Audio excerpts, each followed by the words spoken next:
സ്നേഹമെല്ലാം കർത്താവിന്. അടിക്കടി പറയണം, കർത്താവേ ഞാൻ നിന്നെ സ്നേഹിക്കുന്നു, ഐ ലവ് യു. യൗവനക്കാരായ മക്കൾ ഐ ലവ് യു ധാരാളം പറയാറുണ്ട് അല്ലേ? ലവ് മെസ്സേജസ് അയക്കാറുണ്ട്, ലവ് യു എന്ന് പറയാറുണ്ട്. അപ്പോൾ ഒന്ന് ആലോചിച്ച് നോക്കണം, ആരോടാണ് കൂടുതൽ ലവ് പറയുന്നത്? ആരോടാണ് കൂടുതൽ സ്നേഹം പ്രകടിപ്പിക്കുന്നത്? അത് ഏതെങ്കിലും മനുഷ്യനോടാണെങ്കിൽ മനസ്സിലാക്കുക, നീ ശരിയല്ല, നീ ദൈവപുത്രനല്ല, നീ ട്രാക്ക് തെറ്റി നടക്കുകയാണ്.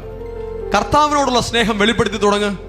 മനുഷ്യനോട് സ്നേഹം വെളിപ്പെടുത്തുന്നുണ്ടല്ലോ, അവിടെ അല്ല സ്നേഹം വെളിപ്പെടുത്തേണ്ടത്, കർത്താവിനോട് സ്നേഹത്തെ വെളിപ്പെടുത്തുക. ഒന്നാം സ്ഥാനം കർത്താവിന് കൊടുക്കണം. വചനം പഠിച്ച് കാണാതെ പറഞ്ഞാൽ പോരാ, അതങ്ങനെ തന്നെ ലൈഫിലാകണം. ജീവിതത്തിൽ അതങ്ങനെ തന്നെ ആകുമ്പോൾ നാം ദൈവപുത്രന്മാരായി വെളിപ്പെടും, പുതിയ സൃഷ്ടിയായി വെളിപ്പെടും. പിശാചിനൊരു അവകാശവും ഇല്ലാത്ത, പിശാചിനൊരു അധികാരവും ഇല്ലാത്ത, പിശാചിന്റെ തന്ത്രങ്ങൾ ഫലിക്കാത്ത, പിശാചിന്റെ തന്ത്രങ്ങളെ തകർക്കുന്ന ദൈവപുത്രന്മാരായി നമ്മൾ വെളിപ്പെടും.